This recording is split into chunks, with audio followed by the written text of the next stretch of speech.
Indonesia merupakan termasuk deretan negara penghasil kelapa sawit terbesar di dunia.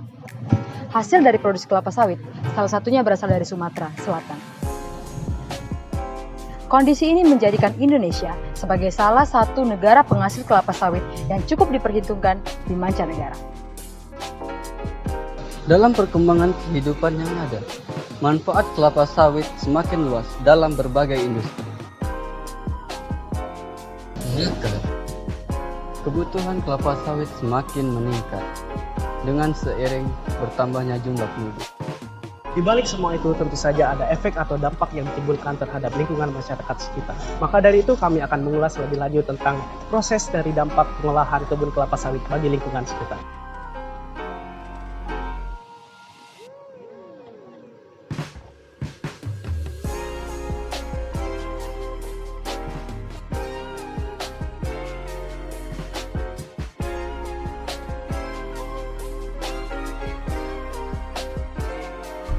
Penelitian analisis dampak lingkungan kami kali ini dilakukan pada sebuah industri perkebunan kelapa sawit yang berada di wilayah Muara Enim. Perjalanan kami kali ini menggunakan kendaraan roda 2 yang memakan waktu cukup lama, kurang lebih selama 4 jam. Baiklah, saat ini kita sudah berada di salah satu pabrik pengolah kelapa sawit. Kita akan tahu sistem pengolahannya dan apa saja dampak lingkungannya. Mari kita lihat.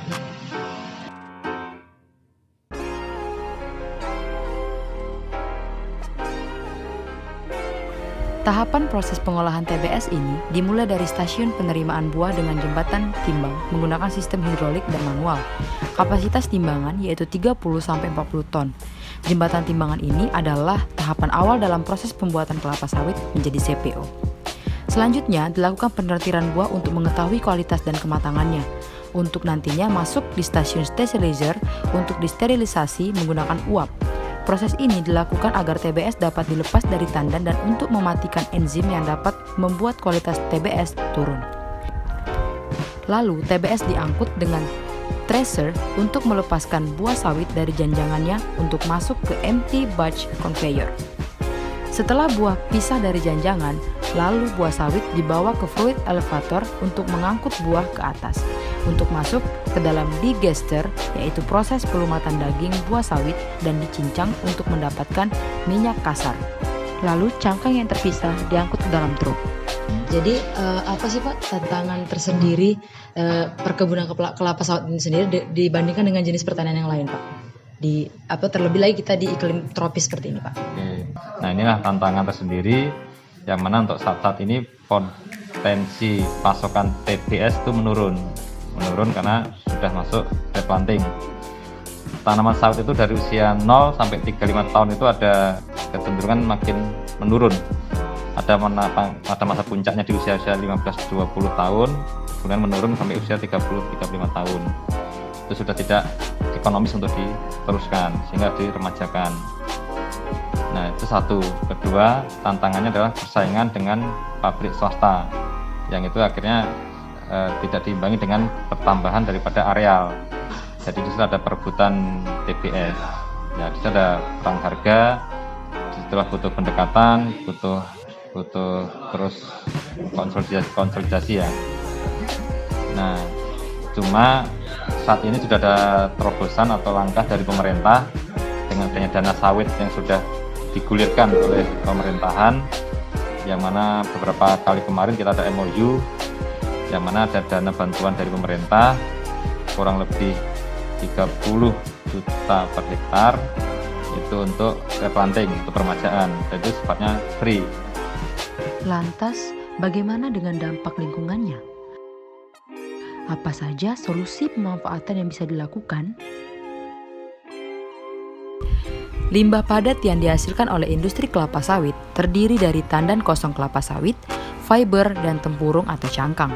Setelah melewati pemisahan biji dan buah, tandan buah kosong ini dibawa dan diangkut ke truk pengangkut untuk nantinya dikumpulkan dan dibawa kepada masyarakat setempat untuk diolah menjadi pupuk kompos.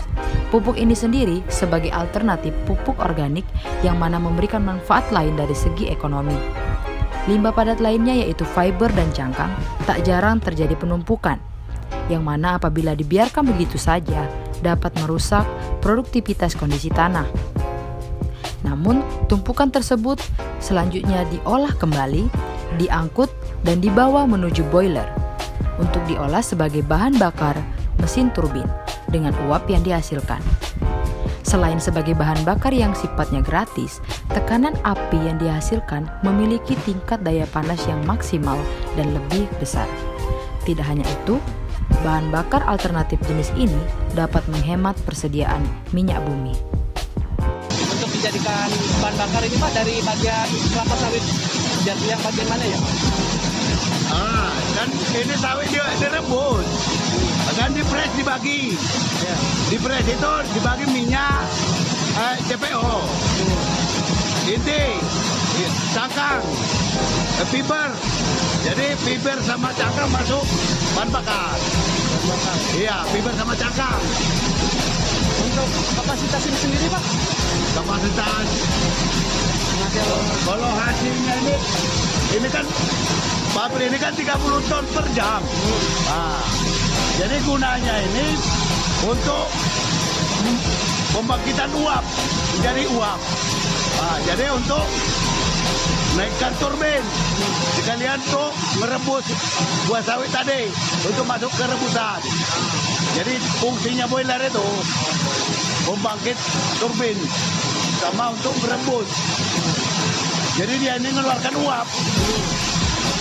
Jadi bahan bakarnya ini dipakai oleh petani sendiri Pak? Jadi tidak dijadikan tempat lain atau harus berlebihan? Iya, jadi dipakai untuk stok.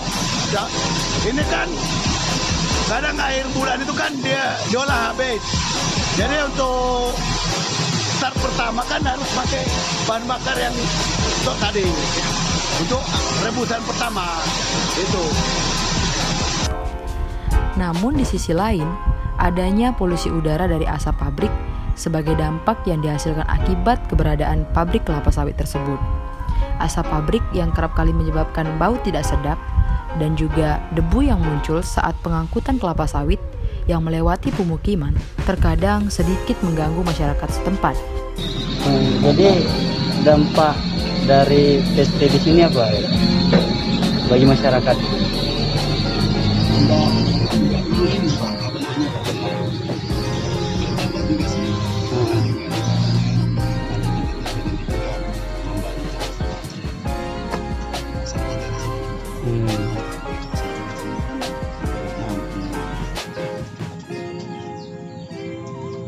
Lah kerja di sini. Iya.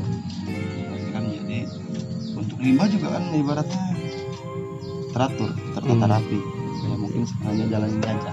Ini juga ibaratnya kan nggak selalu kayak gini. Ada waktunya disiram juga. Kayak gitu. Musim kemarau mungkin ya. Ini kan belum ibaratnya belum kemarau jadi disiram juga. Pagi sama sore. Jam 8 sampai jam 4. Jam 4 nanti 2 kali nyiram. Namun, hal tersebut tidak menjadi masalah besar karena adanya pabrik kelapa sawit tersebut dapat membantu perekonomian daerah. Industri ini mampu mengajak tenaga kerja lokal yang tidak lain merupakan masyarakat sekitar pemukiman untuk bekerja di industri tersebut, sehingga dapat menunjang produktivitas industri kelapa sawit di daerah tersebut.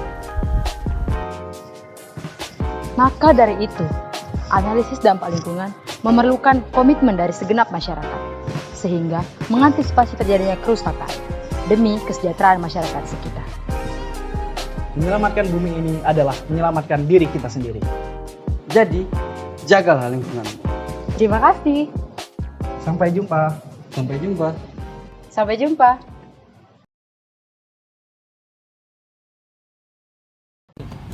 Maju. Adalah.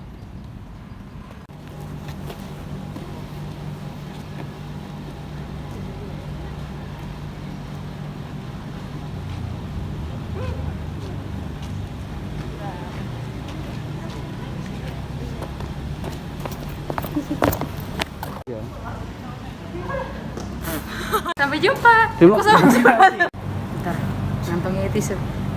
You understand?